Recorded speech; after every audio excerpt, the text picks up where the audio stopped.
right, Gail, thank you so much for joining us today on So Janelle. We need this now, I think, more than ever because of the quarantine. Now couples are forced to be with each other 24/7.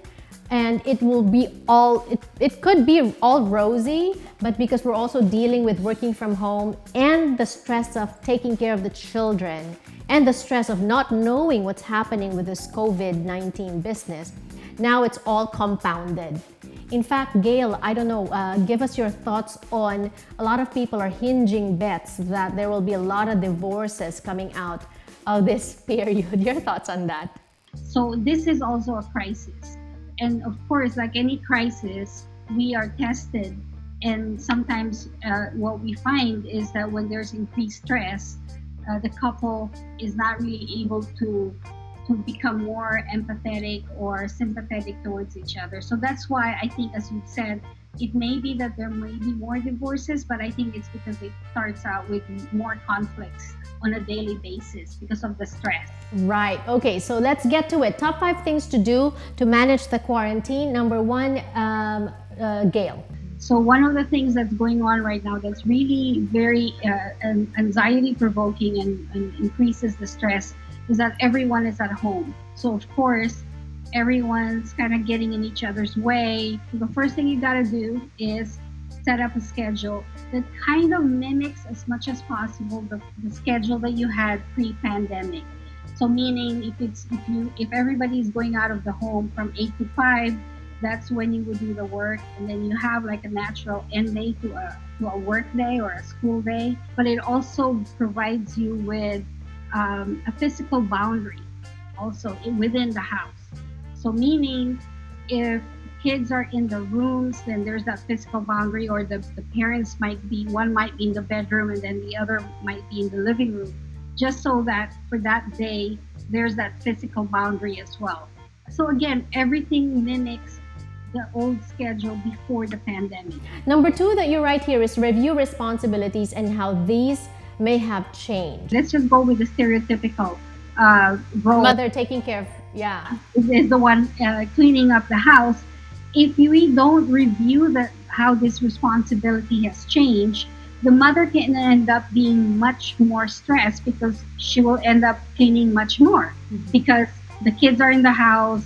There are more dishes. There's more mess. You have to review those responsibilities so that the roles or the house chores or those responsibilities are spread more equitably. Right. So say for example, like I'm going to use my husband and myself. We're home. We have a 1-year-old that before he had a nanny, either that or we would drop him off at my mom's house, and now we can't do that. So what my husband and I try to do is we divide, so he can't have calls one after the other.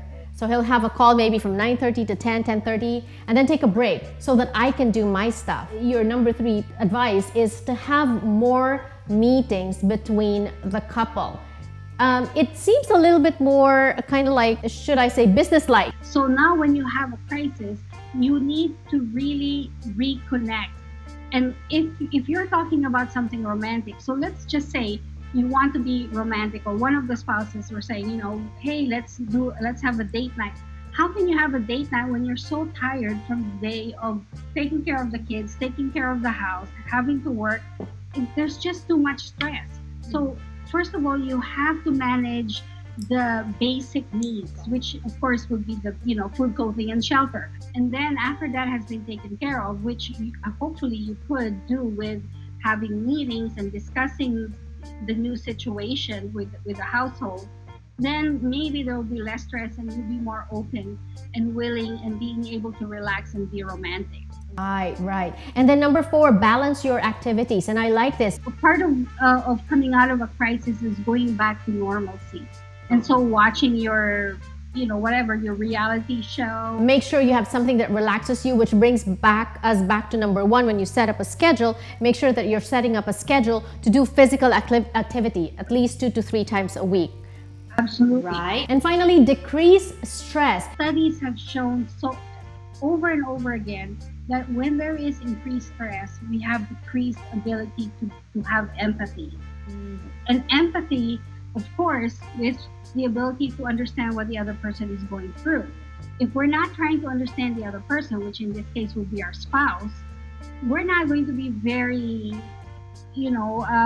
how would you say? Open. Like the relationship is not going to be open because you're not understanding where your spouse is coming from. And that's where a lot of conflicts arise.